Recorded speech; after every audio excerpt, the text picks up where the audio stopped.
Lowe again. Our guest today is a noted actor who has been impressing audiences in a wide variety of roles for 5 decades now. It is with great pride we introduce you to the very popular and talented Tony Curtis. You know, when I was a little boy in New York City, I grew up in New York, in Lower East Side in New York, on Cherry Street. Cherry Street. That is around Halsted. I used to work on Halsted Street in the Bowery called Sammy's Bowery Follies. And I was like the singing newsboy for Sammy Fuchs and Betsy.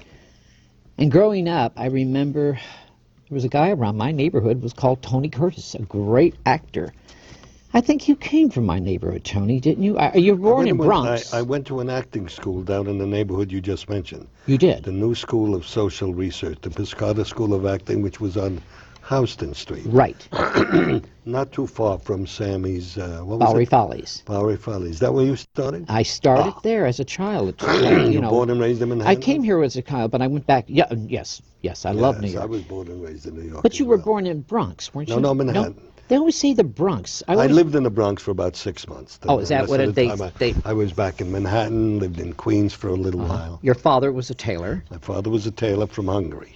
Tell me about the settlement. That was a settlement kind of a theater you did, didn't it? Wasn't it? Or well, there was the Henry Street settlement. That's I did, but that was those adventures were only created by me to give me some other look at life. Right. Life was so insular living in New York City, born and raised there. Right. Coming from an immigrant family, Hungarian Jews, yes, very limited in its scope, you know? Of course. And there was a dichotomy for me. On one hand, I lived in this very charming Hungarian environment. Right. And then when I went out in the streets, it was a jungle. New York City was a jungle. So that combination is what shaped me and made me be the person that I am. Yes. But you got into the Navy. You went right to the Navy. How long were you in the Navy? I was in the Navy 3 years. I went in when I was about 17. Never left Manhattan until that time. Really? Went practically around the world to Tokyo. Saw the signing of the peace treaty. Came back to New York City. Went to an acting school for a year. I used my GI Bill of Rights. Somebody from Universal, a guy named Bob Goldstein, saw a play I was in called Golden Boy. And the next thing I know, I'm here in California on my 22nd birthday. On your 22nd, Universal signed you up. 7-year contract, right. Signed you up, 7 years. I didn't have to kiss anybody, kiss anything, go with anybody. I just got in the movies. But you worked the Catskills. Tell me about the Catskills. I don't want to know about that. The Stanley Wolf Players. Yes, that's what I want to know about. The Stanley Wolf Players was I worked the Catskills too. Yes? Yeah. Stanley Wolf Players was a small, non-equity company that traveled from hotel to hotel. Right. And we would do 2 acts of a play, or a play cut down to under 90 minutes, an hour tops. And the play we did in New York at these hotels was This Too Shall Pass, which had a Jewish background because so many of the people that went up to the Catskills were Jews, and that was a Jewish, what would you say? The Borscht Circuit. The Borscht Circuit. So a lot of people started up there. And so I went up there in 19. I got out of the Navy in 46 and the 45. I went up there at the end of 46. 47, I was in New York City at the school, and then summer of 48, I came to California. When you first arrived, signing with Universal, Tony Curtis, you were 22, star overnight. You were just a sexy-looking, good, dark-looking guy. That was the whole basis of my career at the beginning. Sex. My looks. You really think so? Oh, absolutely. I thought you were a wonderful actor from the beginning. Well, acting is an experience that happens to you when you play a part. Right. You see, at 22 years old, I did the best job a 22-year-old man could do. Right. Now, some are more advanced than others. I'll give you a good example. Marlon Brando was a lot more intellectually driven than all of us little ding-dongs at that time. So Marlon brought to his parts that quality. That don't mean it's good, and that don't mean it's bad. Because if you look at Marlon today, he is in more trouble than anybody, unable to come to grips with who he is and what he is. So you see, acting is not necessarily, okay, a gift as much as it is a being, to be 23, to be 27, to play a Boston Strangler at 37, to be the son of Ali Baba when you're 24. You see, that's the way it's got to grow. Yes. That's the way you have to put it together. You can't try to control it. Yes. You see, egos demand the control. Yes. Marlon does. Barbara Streisand demands the control. Elvis did. But Elvis, you see, in a way didn't, because the what do we call him, the general? Parker took care of him. Huh? Colonel Parker Yeah, took but care of Colonel him. was his ego and was ego. able to do That's, it for yes, him, yes, you see? yes. There's so many actors. Did you have someone like Colonel Parker behind Tony Curtis? Yes, I did. Lou Wasserman. He was, Yes, Lou was my mentor when I first came out to California. I was already under contract. Right. And now in '48, I met Mr. Wasserman. I met Lou in the end of '49. Right. And I signed with MCA then and became the most important player that they had. Right. And all under the guidance of Lou Wasserman.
Sweet Smell of Success. Tell me about that film.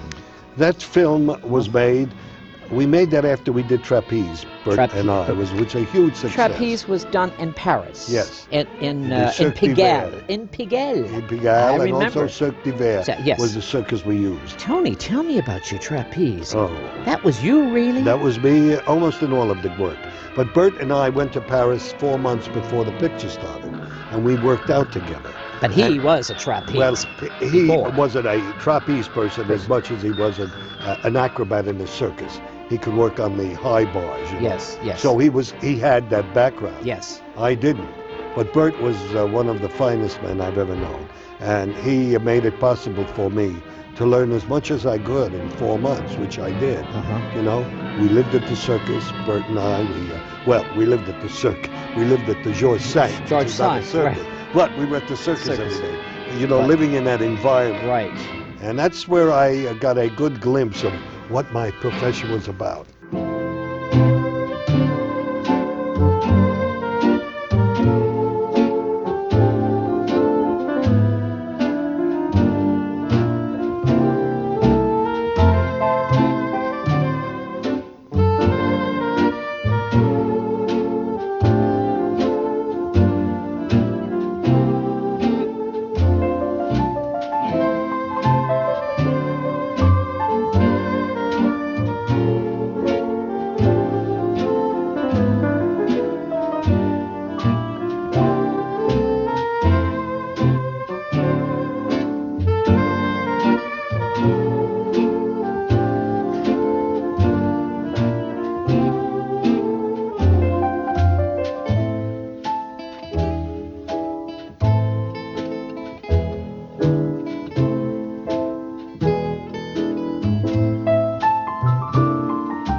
Tony Curtis, I'm looking at you.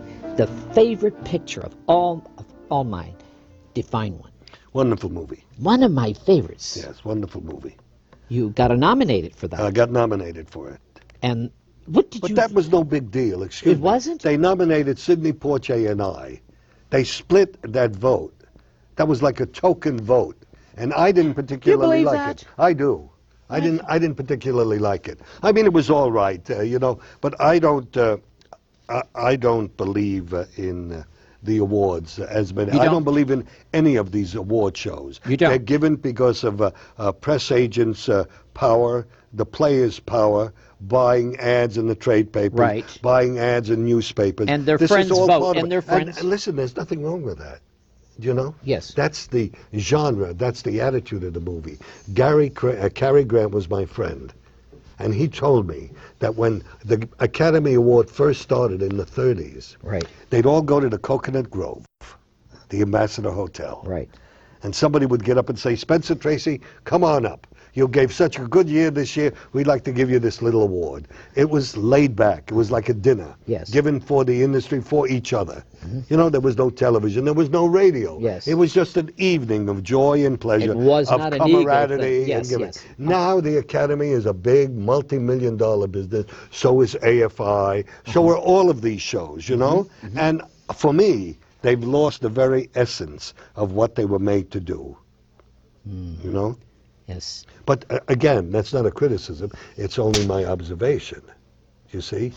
Tony, the Grannies last night was a perfect example of it. Yes. I'm looking at you. You have learned a lot in life, it I do seems. what? You have learned a lot in life since you've been out here in Hollywood. Yeah, I probably have. What has been the hardest for Tony Curtis since you've been out here? Please What say- has been the hardest for you? Oh, well, I had a very difficult time, maybe 20 years ago, maybe a little earlier than that. I wasn't getting the parts I wanted. MCA, who was my agency, became my boss at Universal. Right. So Lou Wasserman, whose ear and whose guidance I had, Right. was now my boss instead of my agent. So that changed the tempo of a lot of things. And I wasn't really very happy in my marriages. You know? 3 marriages. Yeah, 4 marriages. 4.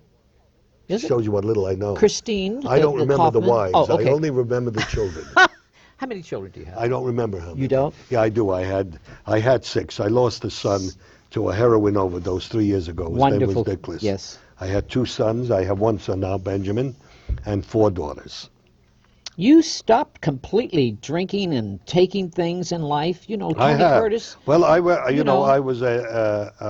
through the Betty Ford Center because of my abuse of cocaine, smoking cocaine, and excessive amount of drinking. Why do you think Hollywood? It's always that Hollywood thing. Hollywood's got nothing to do with it. It doesn't? Absolutely nothing.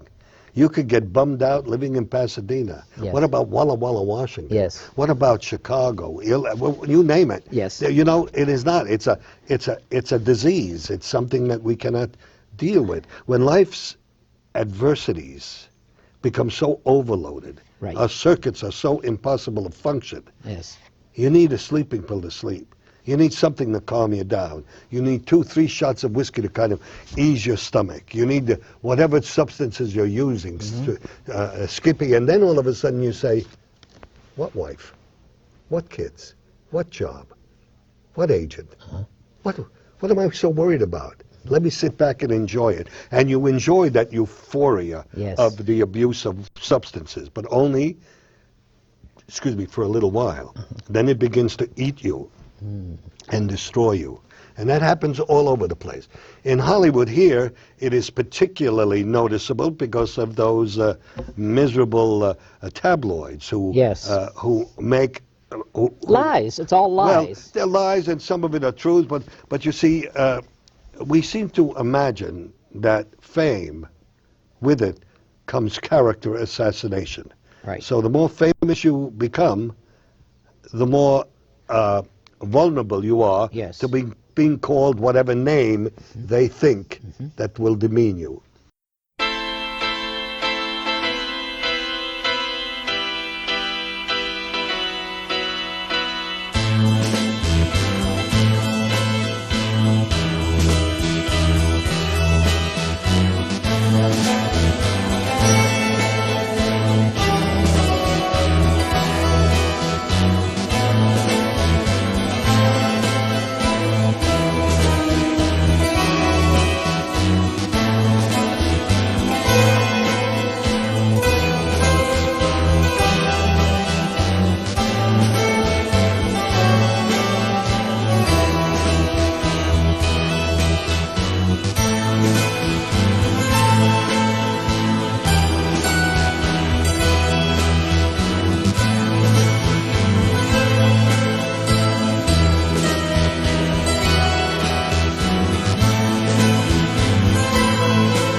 Tony Curtis, I'm looking at you right now, too, and you seem like, well, you paid your dues. I hate to use that word, pay the dues. Yeah, right. But you've learned life, and now you're satisfied. You're going out. You have a beautiful lady you're Beautiful being lady seeing. friend. Very tall and glorious. Beautiful. She's good for you. You seem good Yeah, for each right, other. She is good for me. What makes her so good for you, Tony? Well, her sense of who she is. Do you know? Yes. We're very much alike. There is no ego problem between us. Jill doesn't want to be an actress, and so therefore that is not a problem. That can be a problem, and was a problem. But with Jill, it isn't. She's the most charming and delightful woman. I love her very much, and we're very good friends, and we've known each other now for 3 years. We live together now 3 years, you know, and it's been a unique experience for me. For the first time in my life, I have met a woman that I could spend time with. I'm not now deprecating other women that I lived with. That had nothing to do with it. I wasn't prepared then. You know, I had no business getting married for the first 27 times. Janet Leigh was your first, wasn't she? Janet? Yeah, Yes. I think so.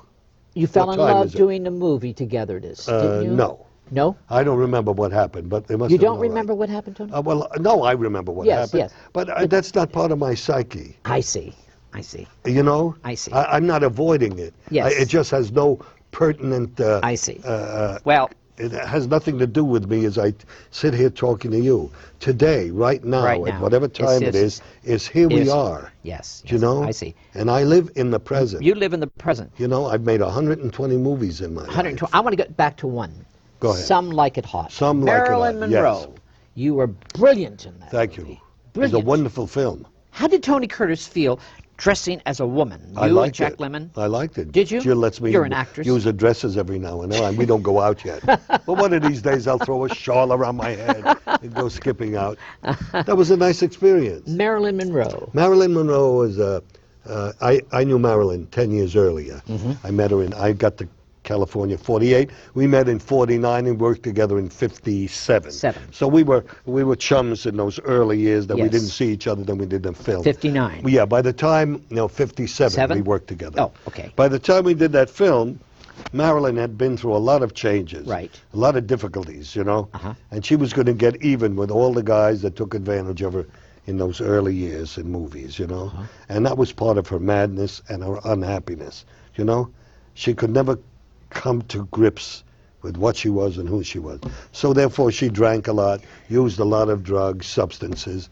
And please, believe me when I tell you, I grew up with her. I know all about her. She was not murdered by the Kennedys. She was not murdered by the Kennedys, by the mafia or anybody. Thank you, Tony. Marilyn, she didn't even kill herself. She wasn't, she tried to commit suicide a number of times. It's just accident. But what she would do, yes, as soon as she felt the buzz of whatever she was using, those pills, she'd pick up the phone and call somebody, say, you better come over. And she would drop the phone, somebody'd come over and they'd revive her, take her to the hospital. The last time, there was no one around. It was an accident. She tried to call, but no one picked up the phone.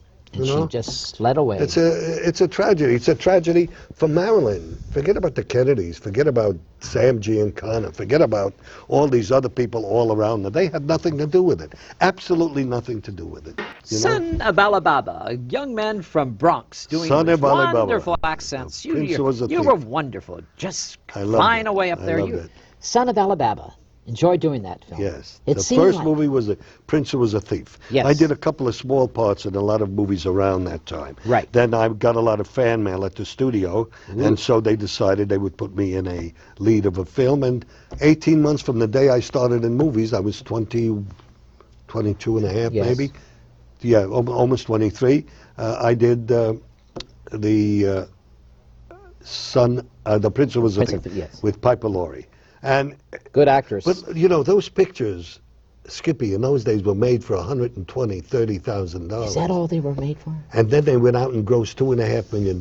In those days, a ticket was 35 cents. So that kind of comparable prices today would be a film cost $20 million to make, it grosses $150 million. So it was I was big time for the studio then. Right, of Every course. picture I was in grossed $2.5, $3 million. That's a big grosser for a 35, 50 cents movie ticket. Universal Studios was a good studio, wasn't it? It was. It You was had- wonderful. It was much better than any of the other studios for young players. That's right. Although it didn't make the most important pictures. MGM did, Columbia did, Warner Frank Brothers. Sinatra did do a movie at Oh yeah, Universal. He Mr. did. Wilson. Mr. Wilson. Yeah, what Yes, was that Meet first Me name? Wilson. Me, I was Yeah. in it with Jeff Chandler. That's We correct. played a bit in it. Tell me about Jeff Chandler. He was a It's- wonderful man.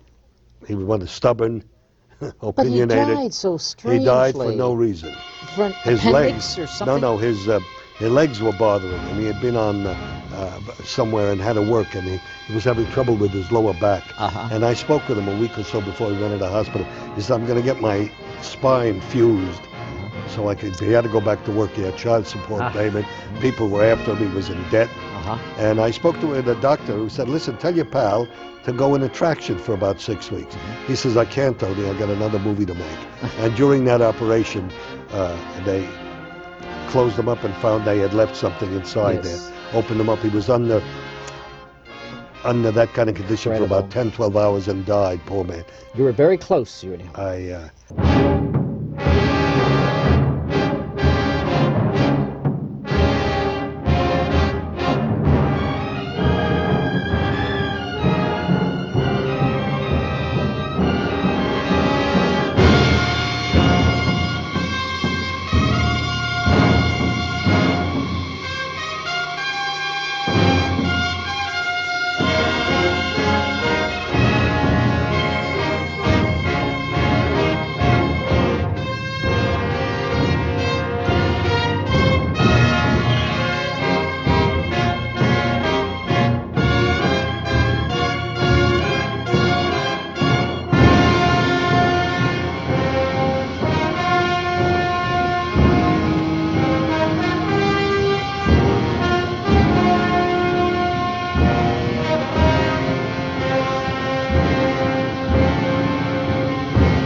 I bring a message from your master, Marcus Licinius Crassus, commander of Italy. By command of his most merciful excellency, your lives are to be spared. Slaves you were, and slaves you remain. But the terrible penalty of crucifixion has been set aside on the single condition that you identify the body or the living person of the slave called Spartacus.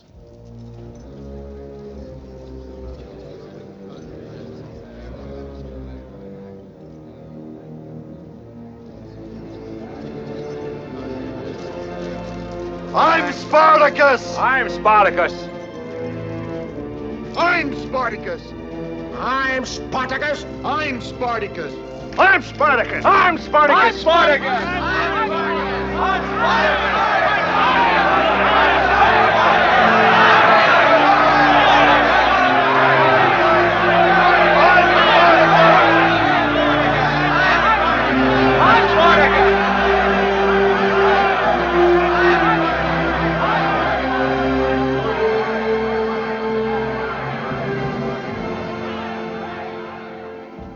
Could we have won Spartacus? Could we ever have won?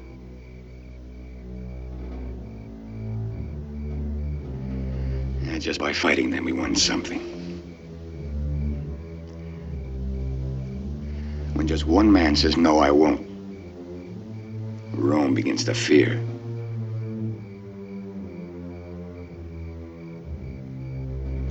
And we were tens of thousands who said no. That was the wonder of it. They've seen slaves lift their heads from the dust. See them rise from their knees. Stand tall. The sun on their lips. To hear them.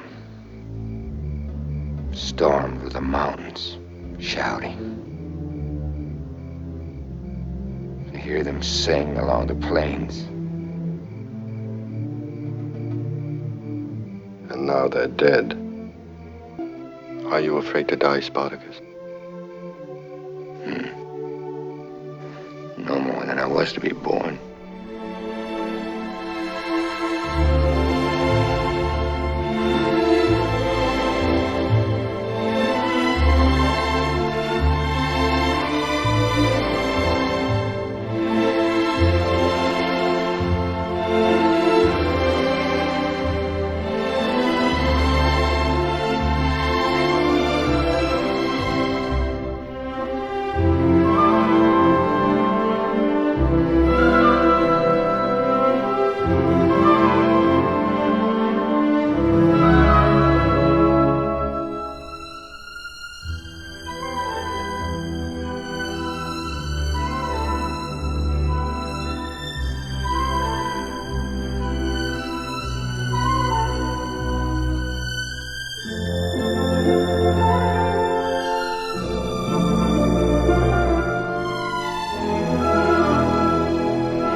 Spartacus, Tony. Tell me about Kirk Douglas and you in Spartacus.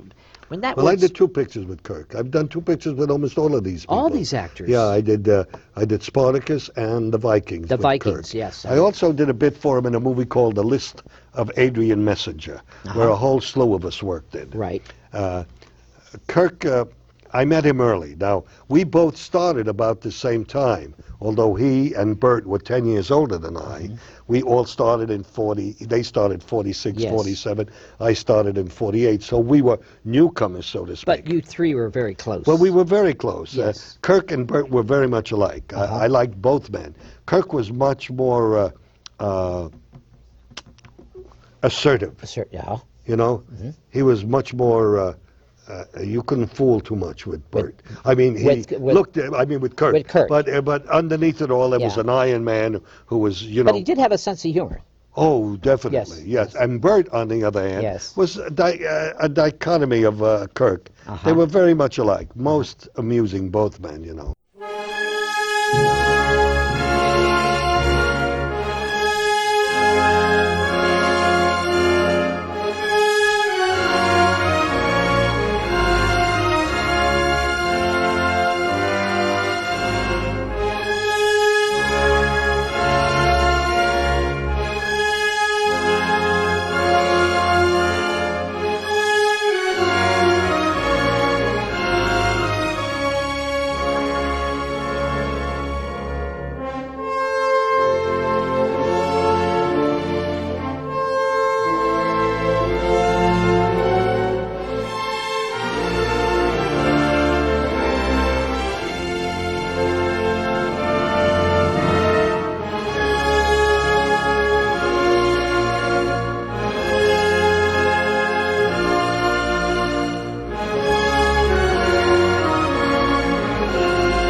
Rat Race. Tell me about that.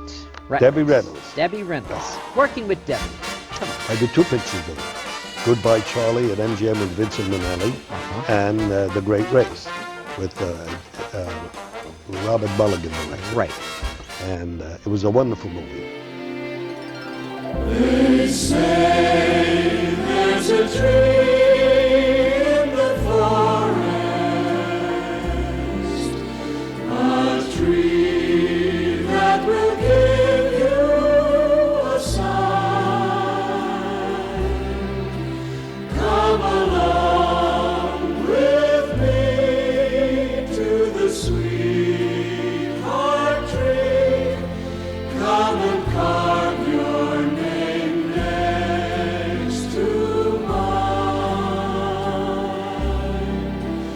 They say if you kiss the right sweetheart, the one you've been waiting for, big blossoms of white will burst into sight, and your love will be true evermore.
Favorite director?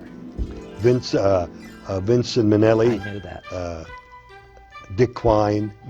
Richard Quine. He was a We fabulous just lost actor. him recently. Huh? Did we lose Richard? Oh, we just lost him, no, a little long while time ago? back, yeah. He was a wonderful director, Oh, wasn't he? what made him so wonderful for Tony Curtis? Well, you know, he started, if you watch some of the early movies, Yeah. you'll see him appearing in those early Mickey Rooney movies. Yes. As the second or third young leading man. So he had a whole career of playing second parts in these movies and built a wonderful experience so that one day when he decided to be a director, he had the flair and the sense of it. Yeah. Tony Curtis, director someday? Never. Ooh, you use that word One should never. never so say quick. never. But no, I'm not interested in directing or producing films. Really? I rather enjoy the idea that I show up with my footlocker, salute whoever I'm going to work with, step in like a member of the Foreign Legion, do my work and get out of there. Sex and the Single Girl. Come on, tell me about Natalie that. Wood. Natalie Wood. Wonderful We had girl. Natalie Wood. You were Henry, very close with Henry her. Fonda. We had Lauren Bacall. Right. Mel Ferrer. I was close with her. Tell me was about a- Natalie. Natalie, we did 3 pictures together. you Right. know. And we got to be great friends. I know. We didn't have any other relationship, Natalie and I. Mm-hmm. It was always, for some reason, we were attracted to each other, but never to a point that we would wanted to have, Yes. you know. Tony Curtis never had really relationships with their leading ladies, did well, you, Tony? Or I did- wouldn't say that. Well, Janet Leigh. The only leading lady that I didn't have an affair with was Jack Lemmon. Okay. Working with Jack Lemmon, tell me about that great man. I really love Yeah, him. no, Jack's an excellent actor. Yes. Yeah, excellent. Very intuitive, gives a great deal of himself. You know, there isn't any actor I worked with that didn't do that. Uh-huh. You know, even in the worst times with Marilyn, when that was the most difficult period of time for her, there was an ingenuousness. Yes. There was a delicateness about her, you know. Now, you know, you got to die before they say something nice about you. So all of a sudden, Marilyn and Elvis and Jimmy Dean and all of these players that died earlier than they should have now become icons and become buildings that we have to live up to. When in reality, Yes. they are money-making machines.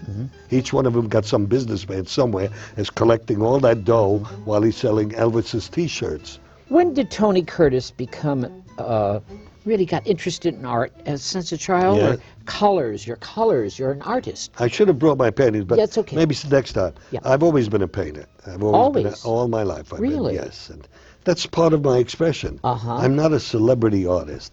I don't like that connotation. I know butchers that paint. Uh-huh.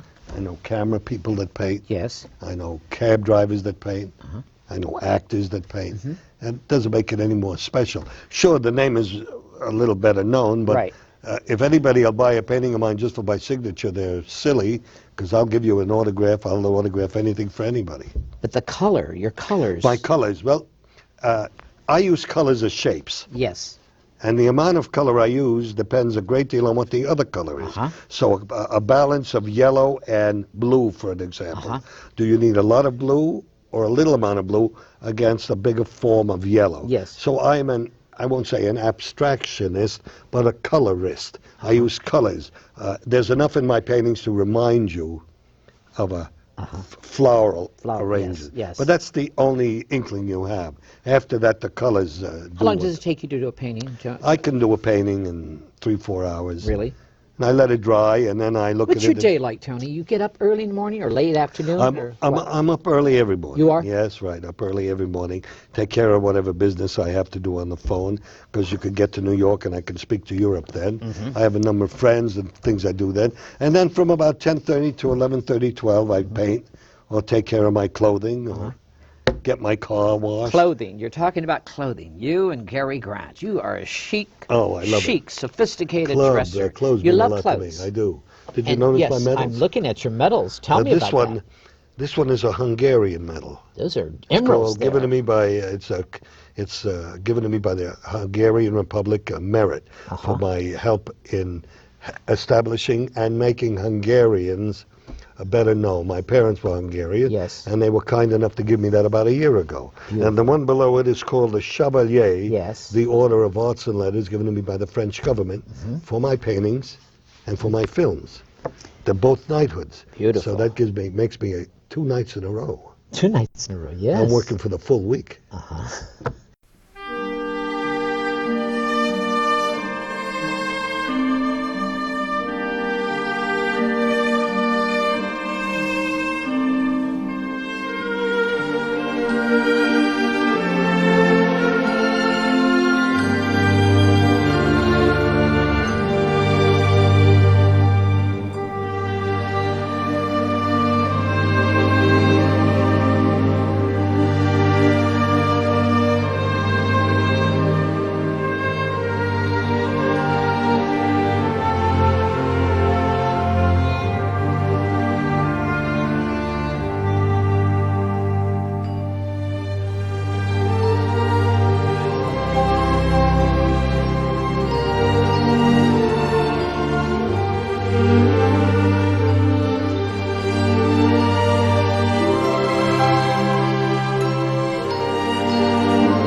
Tony Curtis, Tell me.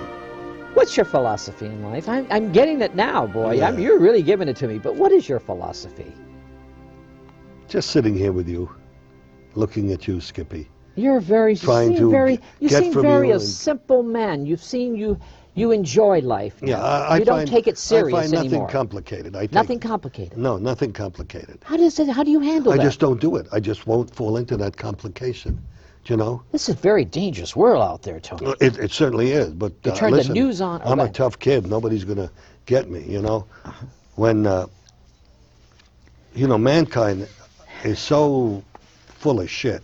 You know, we have so devastated each other over the countless years that we've been around here. We've been bumping each other off because of our color, Yes. because of our religion, because of our neighborhood, because of the north, the south, the east, the west. I mean, we haven't developed it all. What have we done? Yeah, we got little nice watches now. We got television. Yes. We've got air conditioning. A whole slew of nice things that we can. I got driver's gloves because I drive a nice car.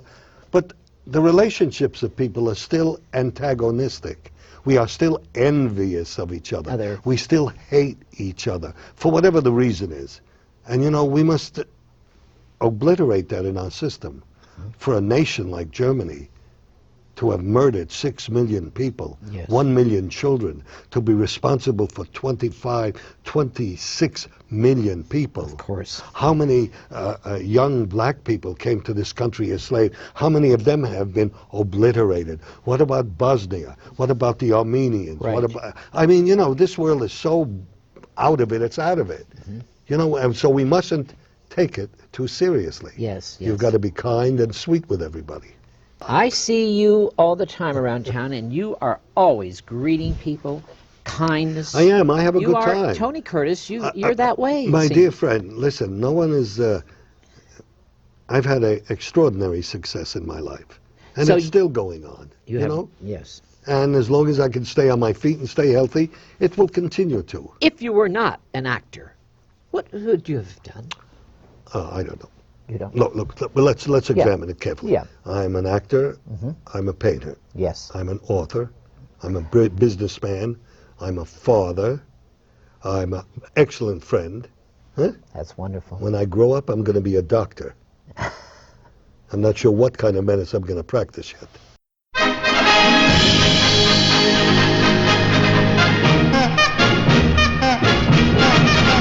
Get out the jalopy and polish the wheels.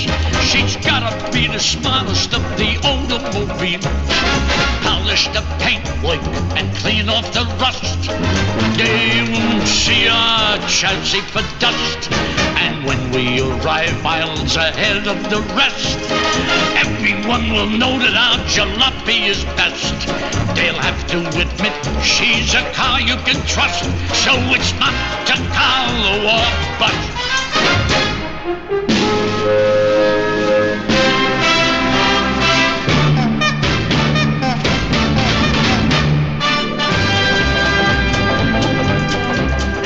We drive along the plaza below with an independent front suspension, every kind of new invention, any old thing you care to mention. As we hold the crowd's attention, we'll look around with condescension, mixed with a little apprehension. Monte Carlo or Monte Carlo or mumps. And when we arrive miles ahead of the rest, everyone will know that our jalopy is best. They'll have to admit she's a car you can trust, so it's Monte Carlo or bust my suspension. Monte Carlo or bust.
Looking back over your life, do you have any regrets?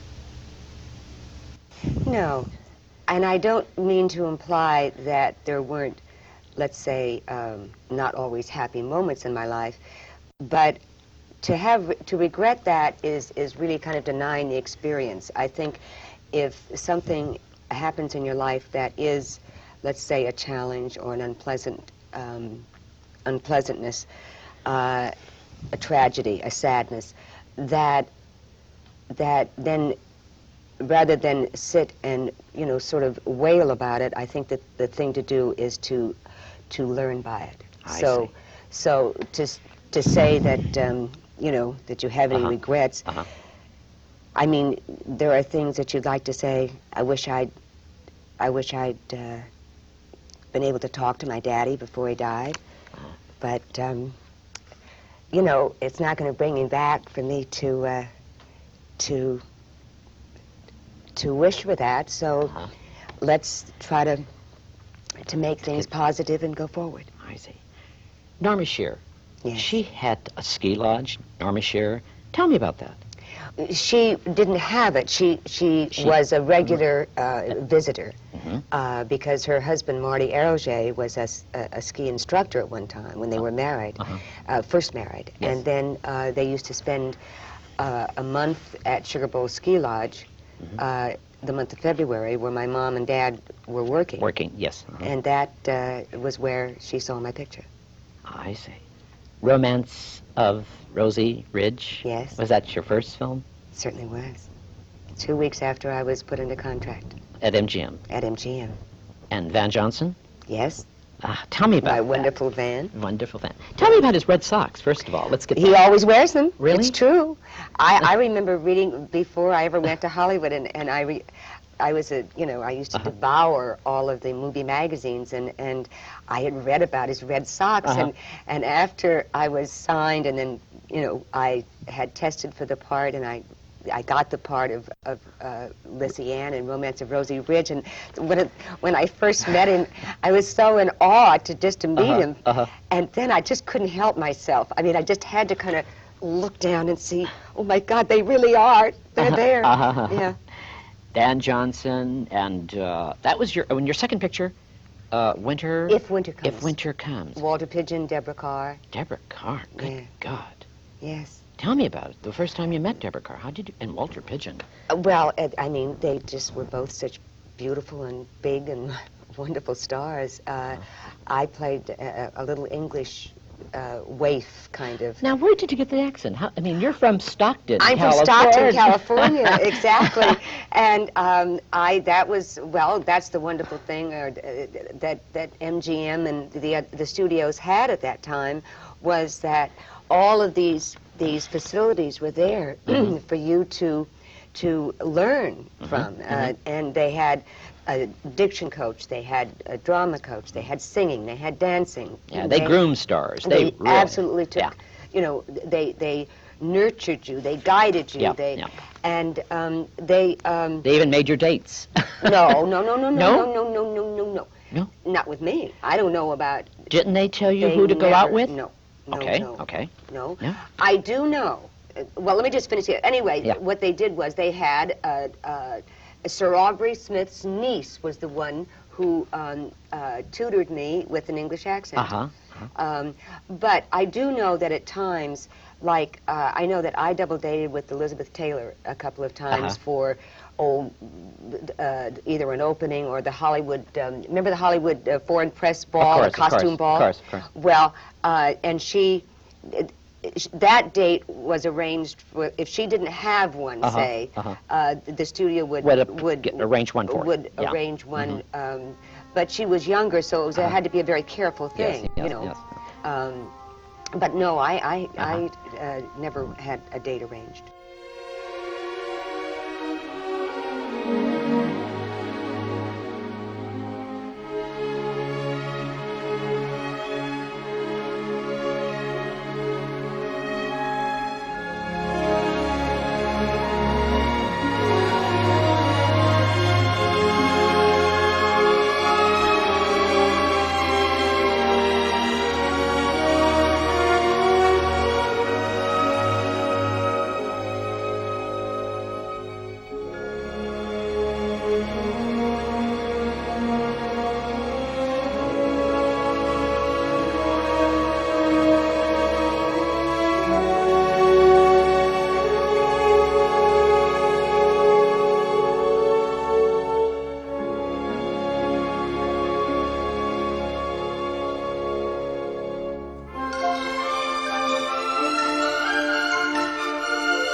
Janet Leigh. One of my favorite movies. I love this movie. Even words and music. Oh, yeah. Judy Garland, Mickey Rooney. You name it. Tell me. June Allison, Lena Horne. Yes. They were all there. And that was a great musical. MGM came out with some great musicals, but that was my favorite of all. The awful thing was that I had always just loved musicals and a frustrated gypsy, I guess, you know. But I hadn't done an MGM musical. I wasn't hired as a dancer or a singer or anything. But you did a lot of musicals. Later, yes. Yes, you did. But this was an MGM musical. It's my fourth picture, and I'm in an MGM musical. But I don't sing or dance. But you were lovely, darling. I've wined and dined on mulligan stew and never asked for turkey as I hitched and hiked and grifted too from Maine to Albuquerque. Alas, I missed the Beaux-Arts ball, and what is twice as sad, I was never at a party where they honored Noel Cad. But social circles spin too fast for me. My whole Bohemia is the place to be. I get too hungry for dinner at 8. I like the theater, but never come late. I never bother with people I hate. That's why the lady is a tramp. You don't know that I felt good when we up and parted. You don't know I knocked on wood, gladly broken-hearted.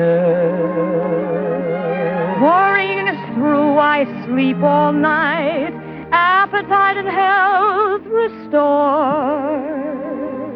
You don't know how much we're bored. The sleepless nights, the daily fights, the quick toboggan when you reach the heights.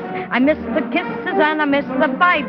I wish I were in love again. The broken dates, the endless waits, the lovely loving and the hateful hates, the conversation with the flying plates. I wish I were in love again. No more pain, no more strain. Now I'm sane, but I would rather be gone, the pulled-out fur of cat and cur. The fine mismating of a him and her. We've learned our lesson, but we wish we were in love again.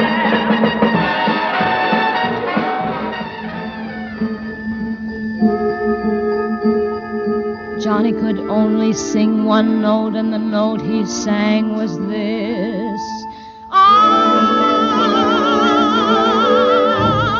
Poor Johnny, one note, sang out with gusto, and just overlorded the place.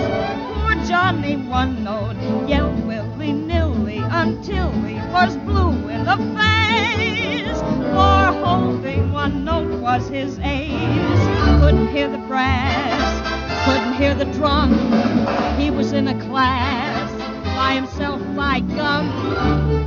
Poor Johnny, one note, got in Aida, indeed a great chance to be brave.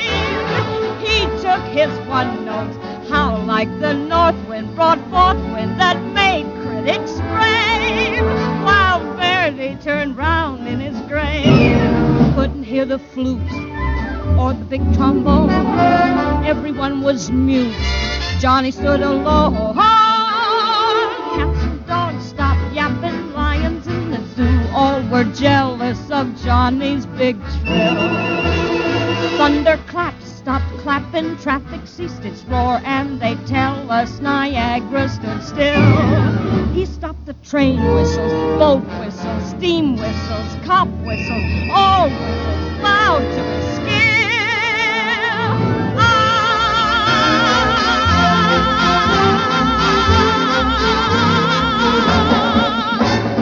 Sing Johnny one note, sing out with gusto and just overlord all the crowd. So sing Johnny one note out loud. Sing Johnny one note.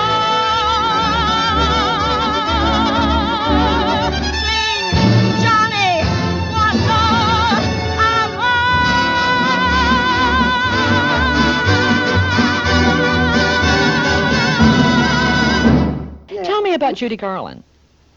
And Tom Drake, which you had a crush on. Tell me about that. Tom Drake, I had seen. You had a crush on him, didn't you? Yes, I did. He in Green Years, and he had just done so many, and I loved that. He always had a breath when he spoke. You know, there was a breathy quality, and he always kind of, and I just had the biggest crush. And then I did 2 pictures back to back. I did the Lassie picture, which was my 3rd picture, Hills of Home, with Tom Drake. And Words and Music, where he played Richard Rogers and I played Mrs. Rogers. Yes, yes. Yeah. And Mickey Rooney. Mickey Rooney. Tell me. You said working with Mickey Rooney is like what? Well, I don't remember the exact word I used in the book, but it just like an explosion. A bomb waiting to go off. I mean, he just was such a dynamo, you know. And to see he and Judy do Johnny One Note, and that was. Tell me about Judy Garland. The first time you met her. Well, the first time I met her was on the set of Words and Music, and I remember the day this was. We had been shooting, but this was the day that she was going to come on and do the scene at the party, and then they would do their number. Yes, the one note. And I was so excited. I got up. I mean, I was 2 hours early on the set, you know, because I just wanted to be there. I didn't want to miss anything. I didn't want to miss her coming in. I didn't want to miss anything she did.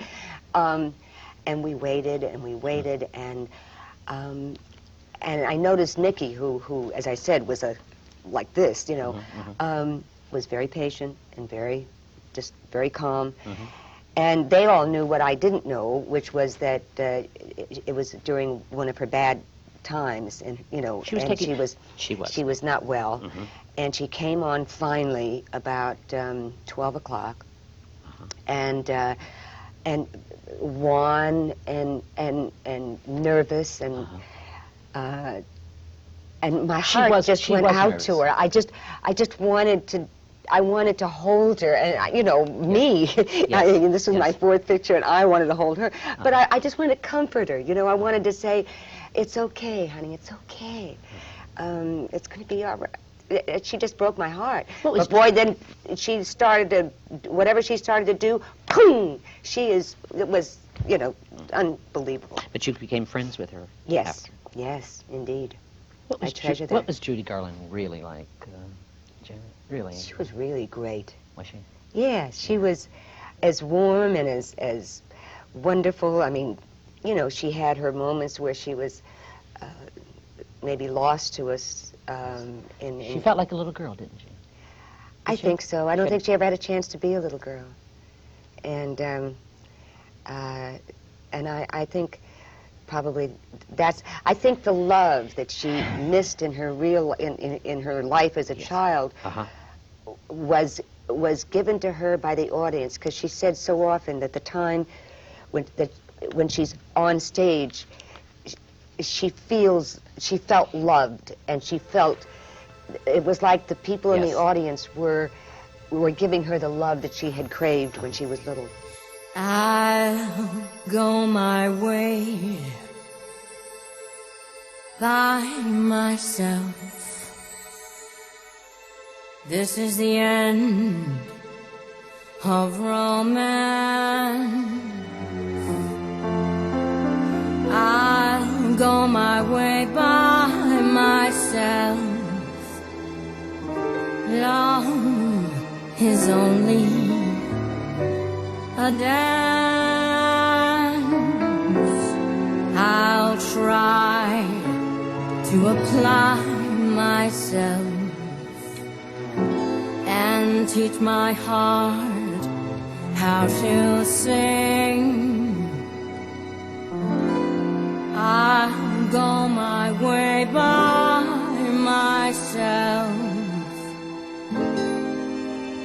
like a bird on the wing.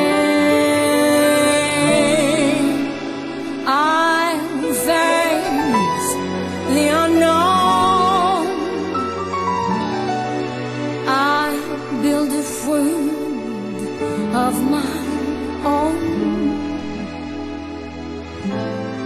No one knows better than I myself. I'm by myself. Alone.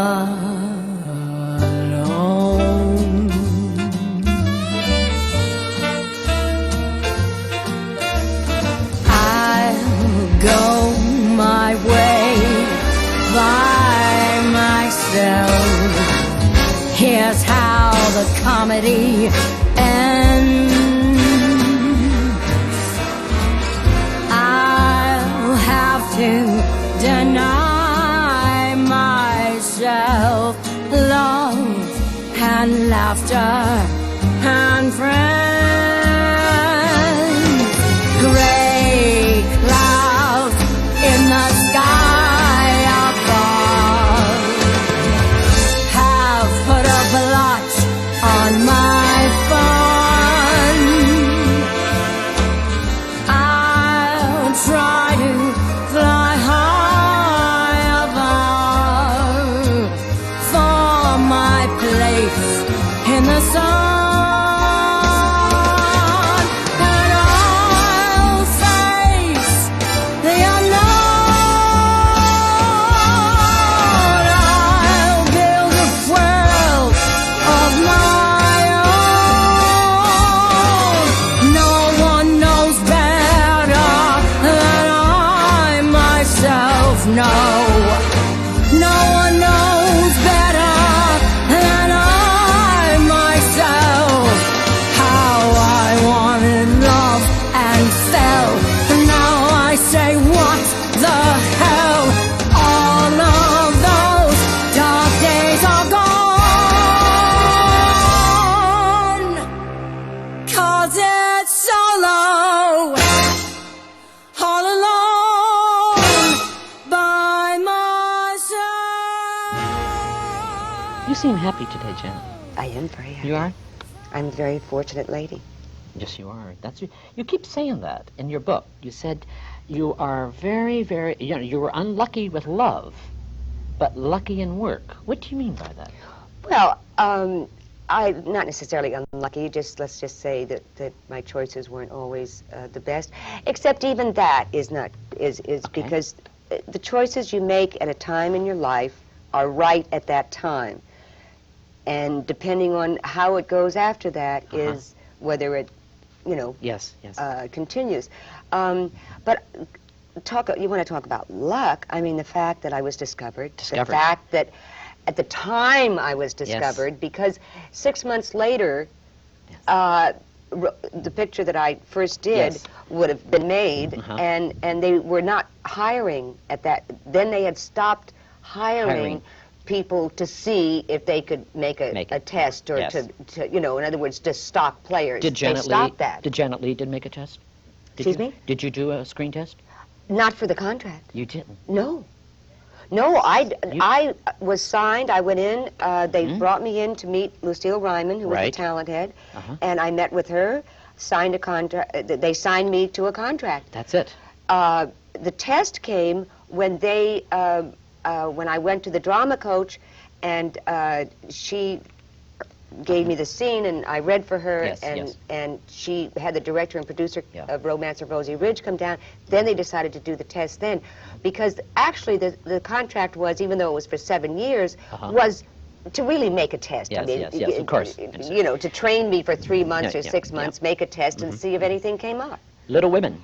Tell me, there's another great picture. Little Women, Elizabeth Taylor, Margaret O'Brien. June Allison. June Allison. Yeah. That was fun. Peter Lawford, Sir Aubrey Smith, Mary Astor.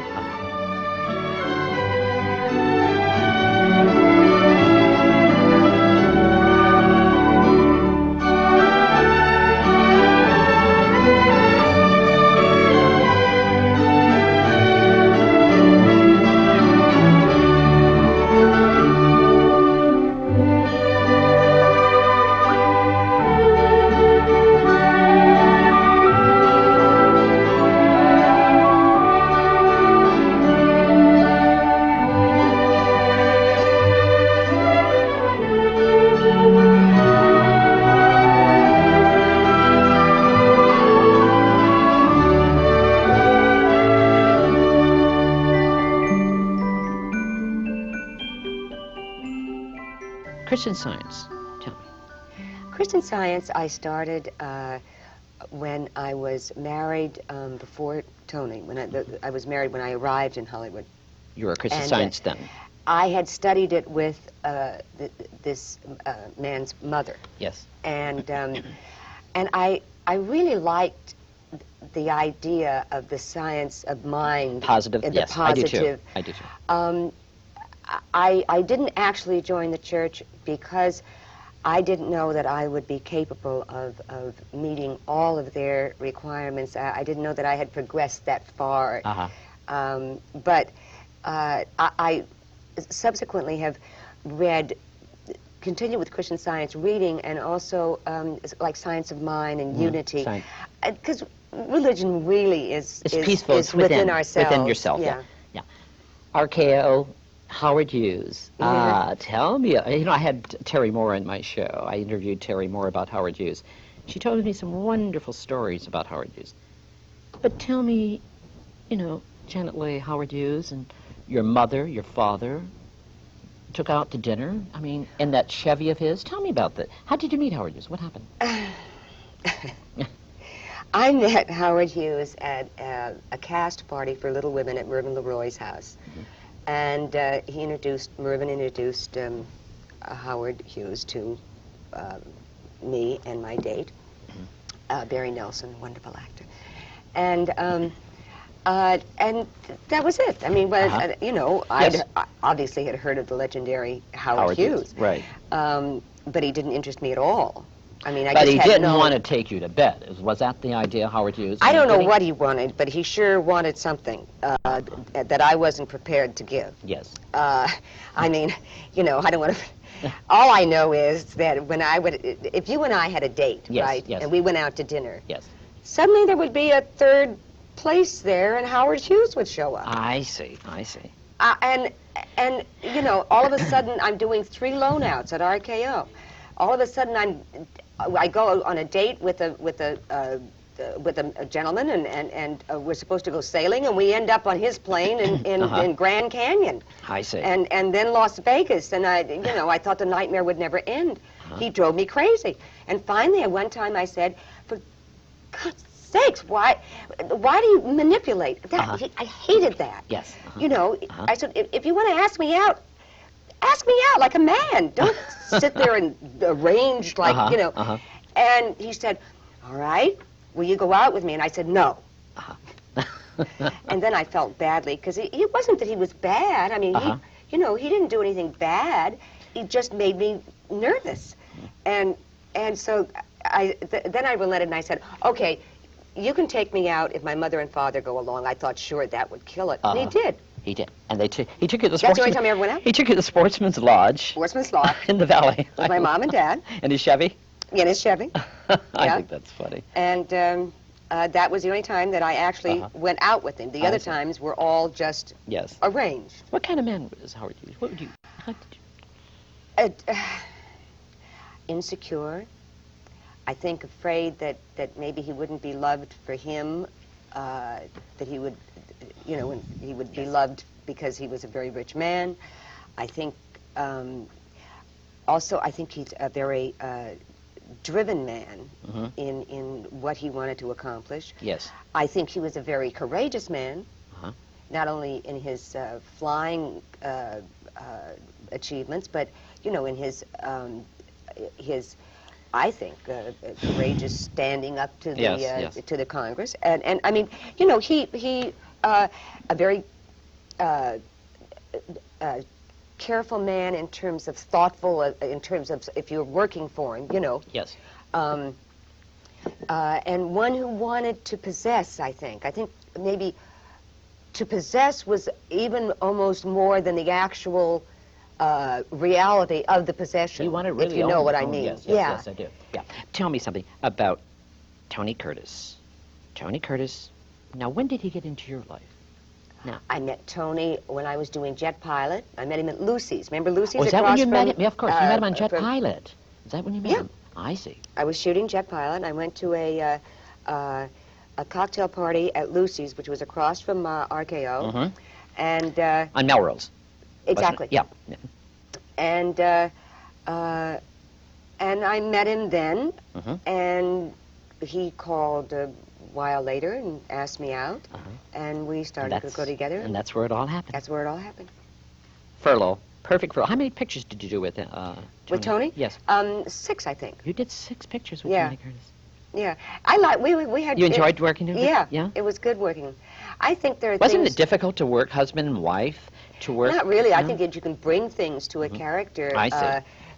that certainly I could do with my husband that I couldn't Yes. do with someone I didn't see. know. Yes. I mean, you know, there were certain elements you could bring to a character, Yeah. and the chemistry between the two that you could have that wouldn't be quite as free if you weren't married. No, we worked well together. He also liked having his leading lady clean his dressing room. Oh, I see.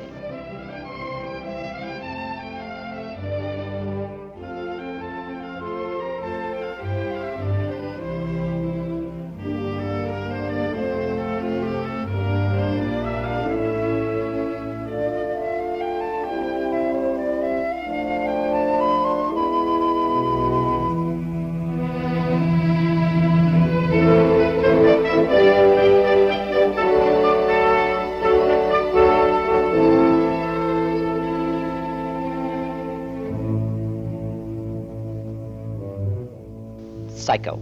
Yes. You know, you were nominated for the Academy Award for Psycho. Yes. There were wonderful pictures. That year. There were a lot of pictures there.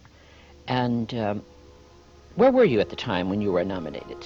When I heard about it? When you heard about it, yeah. I know exactly. I was in Palm Springs, and I knew that the nominations were going to be announced that morning. Yes. And I was alone in the house with the 2 girls. Both, they were toddlers, and yes. they were taking their nap. And the phone rang, and and I ran for 2 reasons. One, wondering if that was the call, and 2, I didn't want it to ring again because the girls were sleeping. And that's when I heard that I had been nominated. Yeah. How Hitchcock, one of the great directors. I mean, God. I mean, again, tell me I about use that word, lucky lady. Lucky lady. Oh, Yes. look at the people. Look at the directors I've worked with. You were lucky. Yeah. You really are. You bet I am.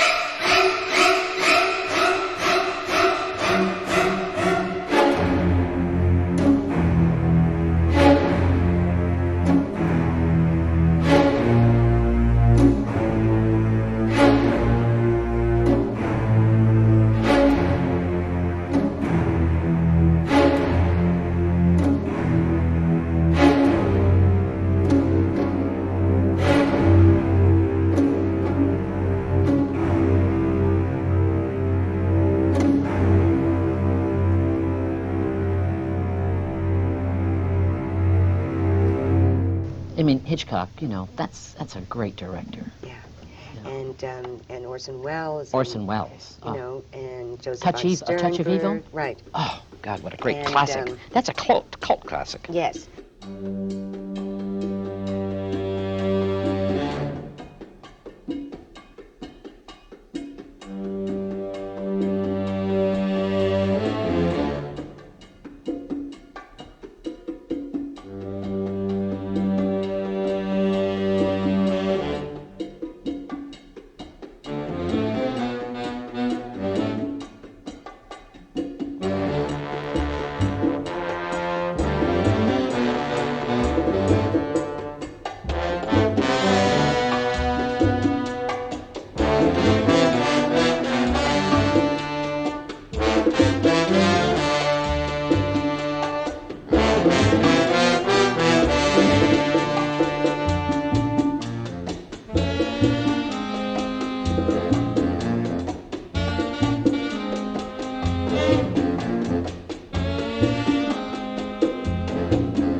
Janet Leigh now?